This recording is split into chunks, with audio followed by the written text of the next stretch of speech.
My name is Alex Reed, and I thought I had it all figured out. At 28, I was the head of development at Prometheus Technologies, a growing startup in Silicon Valley. I had been with the company for 5 years, starting from the ground up as a software engineer. Along the way, I had poured everything I had into the company, helping it secure key partnerships and turning my ideas into successful, market-changing technologies. The algorithm I had developed, something that could revolutionize data analytics for businesses, was about to put us on the map. I had just helped the company land a major deal with a global tech giant, and everything was looking up. I could almost taste success. But all of that changed in one moment during a monthly board meeting. The room was filled with the usual faces, 40 board members, including my boss, Leonard Holt, the CEO of Prometheus. The meeting was moving along as expected, with reports and updates being shared. Everything was business as usual, until Leonard stood up. His voice was steady, but there was something about his tone that made my stomach drop. "Alex, it's time to let you go," he said, looking at me like I was just another cog in the machine, disposable and easily replaced. The words hit me like a punch to the gut, but I tried not to show any weakness. Before I could even process what was happening, he gestured to security. "Escort him out," he ordered, his cold voice echoing across the room. I could feel the eyes of the entire board on me. Some looked uncomfortable, others whispered quietly, but most just stared at me in silence. A few even smirked, like they had been waiting for this moment. It felt like I was in a nightmare I couldn't escape. But in that moment, I remembered something my father once told me: never let anyone see you break. So I held my composure. I smiled, nodded, and calmly said, "Thank you for the opportunity, Leonard." Then, without missing a beat, I added, "You might want to check your email." I had no idea what was about to happen, but I knew I had just set the stage for a reckoning. Leonard wasn't prepared for. I handed over my badge and walked out of the boardroom, doing my best to ignore the stares and whispers behind me. Leonard may have thought he had won in that moment, but he had just made a fatal mistake. As I walked through the lobby, I couldn't help but feel a mix of anger and disbelief. For years, I had worked tirelessly, believing in Prometheus, believing in the vision Leonard had sold me. I had trusted him. I had trusted family. Leonard wasn't just my boss. He had become a mentor, a father figure of sorts. But now, standing on the other side of the building, watching the cityscape of Silicon Valley stretch out before me, I realized that none of that mattered. It was all a lie. I wasn't just an employee. I was a pawn in his game. And now, I was about to take control of the game. The moment I walked out of that boardroom, I could feel the weight of everything crashing down on me. I had just been fired in the most humiliating way possible, in front of 40 people I had worked with, trusted, and respected. But as the shock started to wear off, a strange sense of clarity began to settle in. Leonard had made a huge mistake. He thought he could just toss me aside, but he had no idea what I was capable of. I wasn't going to let him get away with it. Not this time. I knew the truth. Leonard wasn't just firing me for performance reasons. It was about control. He had always been a master of manipulating the people around him, always positioning himself as the one in charge, the one calling the shots. And I had fallen for it, allowed myself to be a part of his game. But now, I had seen the cracks in his facade. The whole time I had been working for him, I had been nothing more than a tool, a resource to exploit. I was the one who had brought innovation to Prometheus, the one who had developed the algorithm that had saved them millions. Yet, every time I asked for more equity, for a fair share of the profits I was generating, I was met with excuses and empty promises. That night, I sat alone in my apartment, staring at my laptop, reflecting on everything that had led up to this moment. Mia, Leonard's daughter, had always known her father's ways. She had warned me more than once about Leonard's obsession with control and his unwillingness to share the spotlight. But I had been so focused on my work, on the success I was building, that I hadn't listened. I should have, because now I could see it. Leonard had been planning to take full ownership of my work all along. He'd had lawyers digging through my contracts, looking for any loophole they could find to claim my patent as company property. It was a devastating realization. I had thought I was on a path to success with Prometheus, but now it was clear that I had been building someone else's empire. I wasn't just being underpaid. I was being robbed. And that's when it hit me. I had to take action. I started making calls, reaching out to anyone who could help me take back what was rightfully mine. That's when I found Daniel Graham, a sharp intellectual property lawyer who specialized in cases like mine. Daniel reviewed my contracts and confirmed everything I feared. Leonard's team had been quietly working to seize control of my patent for years. But there was a silver lining. I still owned the core algorithm. Everything I had developed before joining Prometheus was mine. The improvements I had made since joining the company, however, would belong to them. That was the tipping point. I wasn't going to let Leonard win. I wasn't going to let him steal my hard work and claim it as his own. I had a plan now, and it was going to hit him where it hurt. Solaris Innovations, one of our biggest competitors, had been watching Prometheus closely. Their CEO, Abigail Jameson, reached out to me with an offer I couldn't refuse: 5% royalties from all revenue generated by my algorithm, plus an executive role with complete autonomy over their data science division. It was the opportunity I had been waiting for. I started documenting everything: every email, every conversation, every instance of Leonard trying to exploit me. I backed up all my work to a secure cloud and made sure everything was in place before I made my move. I was done being played. I was ready to take control of my future. The days leading up to my departure from Prometheus were a blur of planning and quiet determination. I had made up my mind. There was no turning back now. I was done being overlooked, undervalued, and manipulated. I had spent too many years allowing Leonard to control my life and career, all while convincing myself that it was just part of the process, part of the sacrifice to reach the top.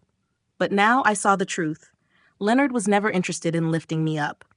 He only wanted to use me, and once I had outlived my usefulness, he would discard me without a second thought. I kept my head down at work, even as I was quietly preparing for my exit. I knew Leonard was watching me closely, likely expecting me to cave under the pressure. But I wasn't going to make it easy for him. I couldn't let him think I was defeated just because he'd fired me in front of the board. I had bigger plans now, and Prometheus was no longer part of them. The first step was ensuring that everything was in place. I kept a record of every conversation, every email, and every piece of evidence that could back me up in case things went south. I knew Leonard wasn't going to take kindly to me pulling the patent license, and I couldn't afford to leave anything to chance. I backed up my work in a secure cloud, one that Prometheus couldn't access, and started making plans to move forward with Solaris Innovations. Abigail Jameson, the CEO of Solaris, had offered me everything I had ever wanted: 5% royalties from all revenue generated by my algorithm, and an executive position in charge of their data science division. It was a dream offer, one that not only gave me the chance to lead, but also promised to make me a significant shareholder in a fast-growing company. But I knew Leonard wouldn't take this well. It wasn't just about the business for him. It was about power, and he had always considered me his asset to control, not a partner. I couldn't shake the feeling that Mia would be disappointed in me. She had always been caught between her loyalty to her father and her love for me. She had warned me countless times about Leonard's manipulative tendencies, but in the end, she couldn't stop me from making my own decisions. She was torn between her father and the man she loved, and I understood that.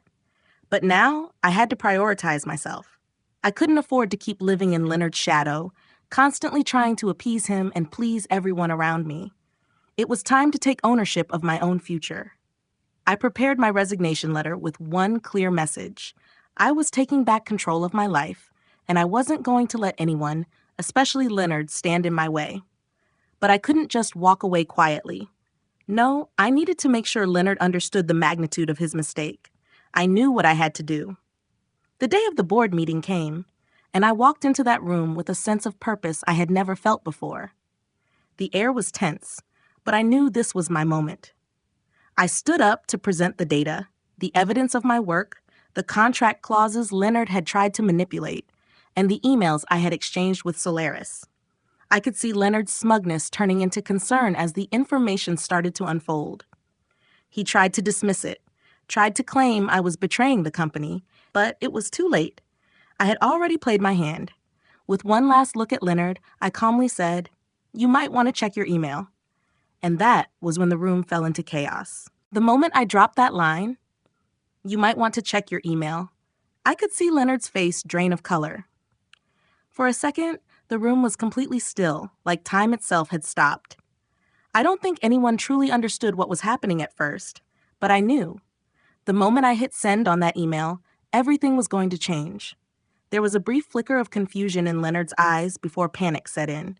He stared at me, eyes wide, like he was waiting for me to say it was all a joke, to tell him I hadn't just pulled the plug on the company's lifeblood. But I wasn't going to apologize for what I'd done. I had spent years building the foundation for Prometheus's success, and now, with one action, I had effectively brought it all to its knees.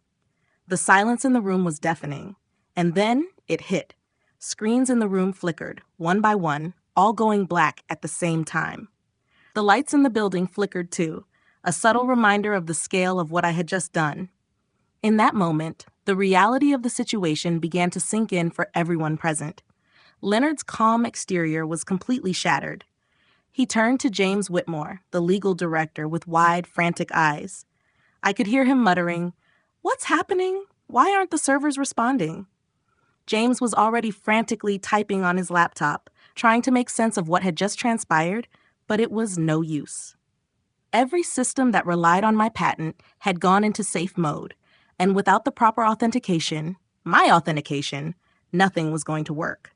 I had locked them out. The entire infrastructure of Prometheus was down, and they were powerless to fix it. Behind me, I could hear the frantic whispers of the board members. Some were nervous, some were angry, but none of them had the courage to speak up. Leonard's control over the room had shattered, and now I was the one calling the shots. But I wasn't there to revel in my victory. I wasn't there for revenge. I wasn't trying to destroy the company. I was simply doing what needed to be done to protect myself, my work, and my future. "Alex, this is insane," Leonard finally shouted, his voice rising. "You can't do this. This is corporate sabotage." I shook my head, keeping my tone level. "You fired me, Leonard. That voided the license agreement. I have every right to do this. I didn't make the rules. I'm just following them." Leonard's face twisted in disbelief, his hands trembling as he tried to regain some semblance of authority. But the truth was, it was over for him. The damage had been done. I could already hear the sound of the IT department scrambling, trying to figure out what had happened. Phones were ringing off the hook, and I knew clients were going to be calling any second, demanding answers. The reality of the situation was sinking in for everyone. Prometheus had just lost its core technology, and Leonard had no one to blame but himself. I stood there for a moment longer, just taking it all in. The years of frustration, of being undervalued, of being exploited, all of it came rushing back. But instead of anger, I felt a strange sense of calm. I had finally taken control. "I'm done here," I said, turning on my heel and walking toward the door. "Good luck, Leonard." As I exited the boardroom, I didn't look back. I knew my next move was already in motion, and I had a meeting with Abigail Jamieson, CEO of Solaris, to prepare for. This wasn't about personal vengeance anymore. It was about taking back what was rightfully mine and moving forward with my life. The next chapter was already unfolding, and I wasn't about to let anyone stand in my way. The drive home felt surreal. I couldn't shake the image of Leonard's face when the servers crashed, his shock, his panic. For the first time in years, I felt weightless, like a huge burden had been lifted off my shoulders. But even as the adrenaline surged through me, I knew this was just the beginning. What I had done today, what I had set in motion, wasn't some act of revenge. It wasn't about sticking it to Leonard, no matter how much he deserved it. It was about taking control of my life. For too long, I had been playing someone else's game. Now, I was making my own rules. When I got home, I didn't waste time. I'd already sent the emails, the one to Leonard, the one to Abigail Jamieson, the CEO of Solaris. The message to Leonard was short and direct, informing him that I had suspended the patent license and that his company's systems were now essentially crippled without my technology. As for Abigail, I had already prepped her for what was coming. I was ready to make the move.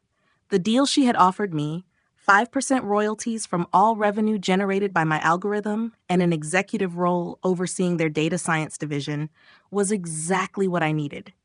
It was the kind of opportunity I had dreamed of for years, a chance to lead on my own terms. I sat at my desk, my phone buzzing with notifications from emails, calls, and text messages. I hadn't looked at any of them yet. I needed a moment to process everything. I glanced out the window at the city skyline, the lights twinkling in the distance. It was a clear, crisp night in San Francisco. For the first time in a long while, I felt like I could breathe again. Everything was about to change. The phone rang, and I instinctively knew who it was. I picked it up, and Abigail's voice came through, sharp and confident. "Alex, I just got your email. We're ready to move forward. How soon can we meet?" Her words hit me with the finality of a deal already struck. I had just destroyed my past, but I was stepping into something far bigger. "I'm ready," I said. "Let's get this signed." We agreed to meet the next day, and as I ended the call, I felt a surge of excitement. This wasn't just about the money. This was about creating something lasting, something that would be mine, with people who recognized my value. It was the kind of professional respect I had been denied at Prometheus. But even as I prepared for this new chapter, there was a part of me that couldn't shake the guilt. Mia. I couldn't help but think of her. She had always been torn between her love for her father and the life we had together. I knew she wouldn't understand my decision. To her, this wasn't just a career move. It was a betrayal of her family, a family I had once thought I could be a part of. I wanted to call her, explain everything, but I knew there was nothing left to say. She would never see it the way I did. I spent the rest of the night organizing everything, making sure my documents were in order, prepping for the meeting with Abigail. By the time I finished, I was exhausted, but a strange sense of peace had settled over me. I had made the right choice. The next morning, I left my apartment early. The air was crisp, and the city felt different somehow, like I was walking into a new life. I didn't know exactly where the future would take me, but I knew one thing for sure. I wasn't going to let anyone define my path again. This was my time, and I was going to take it. The next day felt like the first step into a brand new life, though the weight of what I had left behind still lingered in the back of my mind. As I made my way to Solaris's headquarters for the meeting with Abigail, I couldn't help but feel a mix of nerves and exhilaration. Everything had fallen into place so quickly. The chaos at Prometheus had been swift, but I had kept my cool through it all. Now, I was about to sign a deal that would set me on a new trajectory, one I had fought for, worked for, and earned. Solaris Innovations wasn't just another tech company, it was a juggernaut in the making. They had the resources, the vision, and now they had me. When I walked into their sleek modern office, it felt like the world had just shifted. The whole place hummed with energy. Abigail Jameson was waiting for me in her corner office, looking every bit the part of a Silicon Valley mogul. Smart, poised, and decisive, she was everything I needed in a partner. She stood as I entered, her handshake firm. "Alex," she said with a smile, "I'm glad we're finally meeting in person. I've been following your work for a while, and I'm excited to have you on board." The words were flattering, but I didn't need flattery anymore. I needed respect. And I could see that Abigail was offering it, something I had never truly gotten from Leonard. As we sat down to discuss the details of the deal, it became clear that she wasn't just offering me a paycheck. She was offering me the chance to build something of my own, to make the kind of impact I'd always dreamed of. We talked about the implementation of my algorithm, the 5% royalties, and the control I would have over the data science division. I felt a sense of pride as I realized I was no longer negotiating from a place of need. I wasn't desperate for approval, for validation, or even for money. I was negotiating from strength. Every decision, every number on the page was an acknowledgement of my worth. I had built this. I had earned this. As we finalized the contract, I couldn't help but think of Leonard, of how he had tried to use me, manipulate me, undervalue me at every turn. And yet here I was, with a company that not only valued my intellectual property, but respected me as a leader. I was finally being treated like I deserved. We wrapped up the meeting, and Abigail gave me a tour of the facility. It was everything Prometheus had promised, but never delivered: innovation, autonomy, and a sense of belonging. As we walked through the offices, I felt a sense of belonging I had never felt at Prometheus. The people here weren't just employees. They were collaborators, partners in something bigger than themselves. I could already see the vision of what we would build together, and for the first time in a long time, I felt a deep sense of excitement about the future. Later that evening, I sat in my apartment, staring at the signed contract in my hands. It was official. I was part of Solaris now. I had turned the page, left the past behind, and stepped into something new. I still had a lot of work ahead of me, but for the first time in years, I wasn't just chasing success, I was creating it on my terms. And that felt like the greatest victory of all. The next few months passed in a blur of activity. I hit the ground running at Solaris Innovations, and I couldn't help but marvel at the difference in energy. The company was a well-oiled machine, but it wasn't cold or corporate. It was collaborative, creative, and driven by a shared vision. I was surrounded by brilliant minds who were all committed to pushing the boundaries of what technology could do. For the first time, I felt like I was part of something truly meaningful. The work was challenging, but exhilarating. I was given complete autonomy over the data science division, and I threw myself into building the infrastructure that would support the future of the company. My algorithm, the one that had been the core of the breakthrough at Prometheus, was now at the center of Solaris's expansion into new markets. But unlike at Prometheus, I wasn't being asked to hand over control. Here, my contributions were valued, and I was recognized as a true partner in the company's success. Every day, I worked alongside my new team, sharing ideas, solving problems, and implementing solutions that had the potential to change industries. We were already seeing the impact of the algorithm we had deployed across Solaris's infrastructure. The results were impressive: higher efficiency, lower costs, and a much stronger position in the market. But what stood out to me the most was how we worked together. There was no competition, no infighting. We were all on the same team, working toward a shared goal. It felt good, better than I could have imagined. But even as I settled into this new role, the past wasn't entirely behind me. The media had a field day with my departure from Prometheus. Headlines read like, "Tech Wonder Stabs Former Boss in the Back," and "Silicon Valley Patent War Escalates." The truth didn't matter to most people. They liked the drama, the idea of a corporate rivalry turned personal. But I didn't care about the headlines. I had my own narrative now, one that wasn't defined by what others said about me. What mattered was that I had made the right decision for myself. Every time I looked at the progress we were making at Solaris, I knew I had done what was necessary. As we continued to grow and innovate, I couldn't help but feel a sense of pride.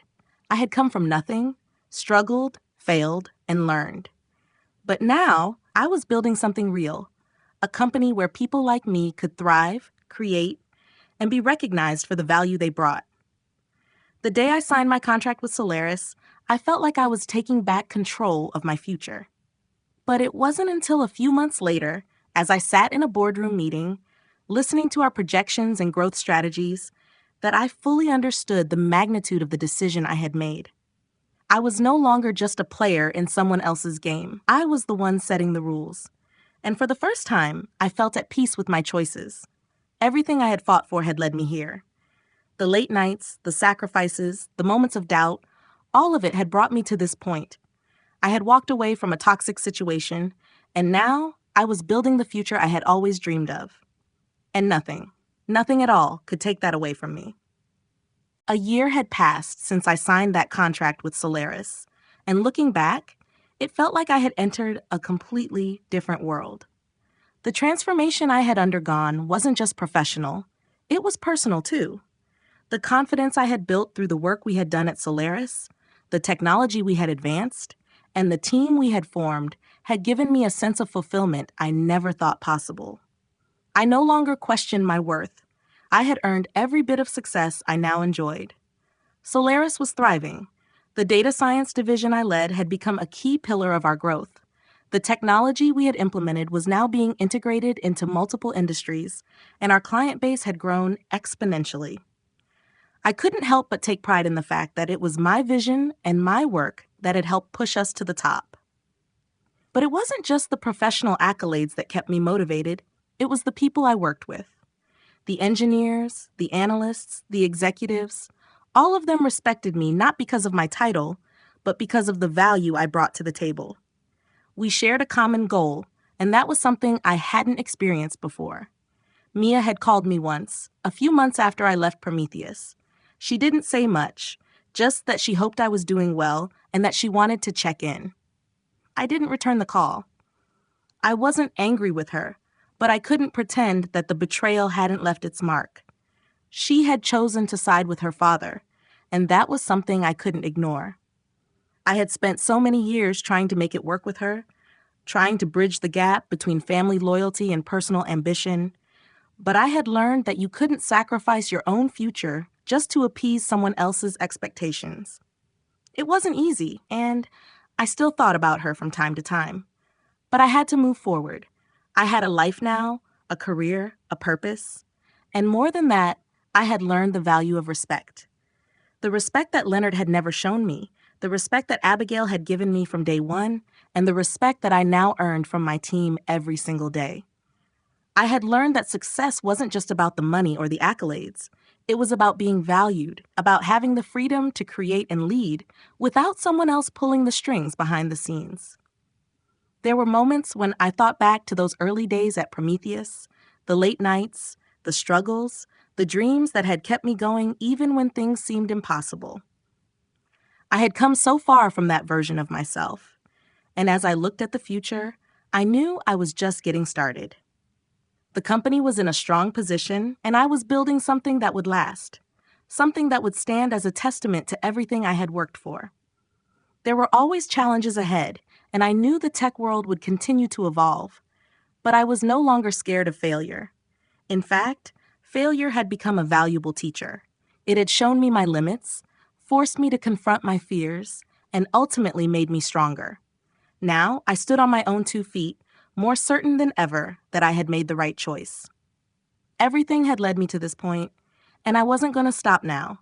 The future was wide open, and I was ready to take it on my own terms. It had been 2 years since I walked out of Prometheus, and in that time, everything had changed. Solaris was now one of the most influential tech companies in the industry, and I had helped shape that success. But even as I reached new heights, I found myself looking back more often than I expected. Not out of regret, but with a sense of closure that I hadn't had before. In the beginning, I had only seen my move to Solaris as a way to escape Leonard's control. But as time went on, I realized it had been the first step toward reclaiming my life, not just my career, but my sense of self. Every day felt like a new opportunity. At Solaris, the work was never the same. I was constantly learning, constantly innovating, but it wasn't just about the breakthroughs or the deals.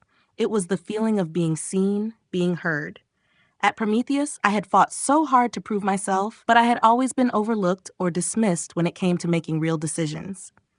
Now at Solaris, I had a seat at the table, an equal, not an afterthought. But the one thing I hadn't expected was how much I would grow as a leader. When I first started, I was focused on my own success.